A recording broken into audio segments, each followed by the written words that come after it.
factors affecting the rate of reaction catalyzed by the enzyme. Jadi bila awak tengok kata rate means benda tu boleh jadi laju ataupun boleh jadi perlahan. Itu maksud rate lah. So certain factors boleh menyebabkan enzyme tu work efficiently, menyebabkan reaction tu berlaku dengan cepat. Certain factors menyebabkan enzyme basically rosak. There is a term for that, nanti kita discuss, yang menyebabkan reaction tu jadi very slow or stop terus. Okay, jadi dekat sini ada 4 factors ya. Yang pertama is temperature. Jadi selalunya bila factors affecting the rate of reaction ni, kita akan bagi graf lah dalam soalan ke, ataupun kalau dalam exam essay kan, dia suruh discuss factors, awak boleh gunakan graph sebagai support to support your answer. Okay, jom kita tengok first factor, temperature. So temperature, x-axis is the temperature lah. So kita start from 0 until around 60 maximum. You can go more than that, tapi normally after 60 tu the rate of reaction memang 0 dah pun sebenarnya. Okay, so the y-axis is the rate of reaction. How do we measure the rate of reaction? It depends on the experiment. There are a few different experiments. For the purpose of this discussion, for the purpose of the discussion, kita hanya gunakan general rate of reaction sahaja. Okay? Alright, jadi the first part here, awak akan describe the graph dulu. So, graph at this part, kalau awak tengok part CX, the higher the temperature, from 5 to 10 to 20 to 30, the higher the rate of reaction. Jadi tengok kat sini ya. If the huruf T tu. If the temperature increases, the rate of reaction increases. So itu describe the graph.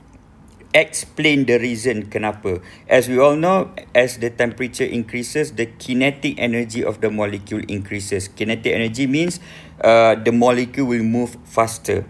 So dekat sini dia kata frequency of effective collision. What does it mean by effective collision? So I have an enzyme here. Okay, ini dia punya active site, and I have the substrate here. Okay, so since they are moving around and they are vibrating because they are molecules kan, sometimes substrate, it can hit or collide the enzyme not at the active site but at other parts of the enzyme. So yang ni kita kata collision that is not effective lah, ineffective collision. However, kalau substrate tu dia collide dengan enzyme dekat active site, dia akan bind terus, macam tu. So this is what we call effective collision. So bila dia collide dekat active site, kita kata dia bind to the active site lah. Jadi reaction tu akan berlaku. Okay. So if the temperature increases, the substrate dengan enzyme tu akan bergerak lagi laju kan. So the chance for the effective collision tu is higher rather than kalau dia perlahan like that. Okay.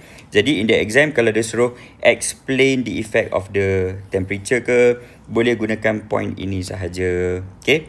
Alright, now moving on. Now as we increase, kita dah sampai ke 37 degree, which is our body temperature. Enzyme kan catalyst, is a natural or biological catalyst, which means they work most efficiently dekat dalam badan organism. That's why dia punya optimum temperature ialah 37. Optimum means the temperature at which the enzyme works most efficiently lah.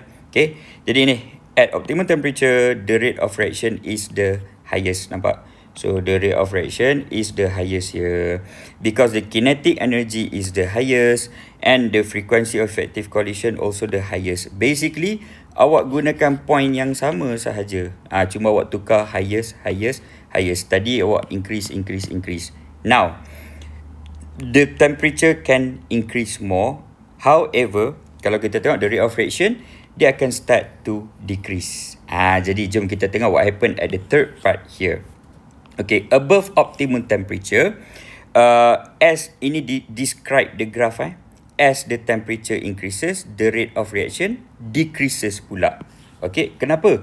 Because dekat active site of the enzyme ni, okay, so the active site, actually there are many chemical bonds which you are going to learn in chemistry. Hydrogen bond, ionic bond, disulfide bridge, macam-macam lah. Okay, but untuk bio dia tak tekankan sangat. Kita boleh generally cakap chemical bonds. So the chemical bonds yang memegang or yang maintain the active site tu starts to break because the particle vibrate at very high speed sebab kinetic energy dia terlalu tinggi. Okay, jadi bila chemical bond that maintain the active site tu break, the shape of the active site tu pun akan berubah, change.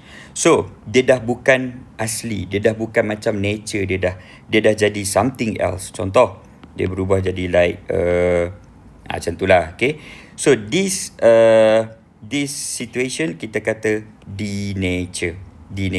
Okay, so kalau soalan specifically suruh awak terangkan pasal denature of the enzyme, ini point dia pula. Yang ni lebih kepada temperature punya effects kan. Bawah ni cerita pasal denature.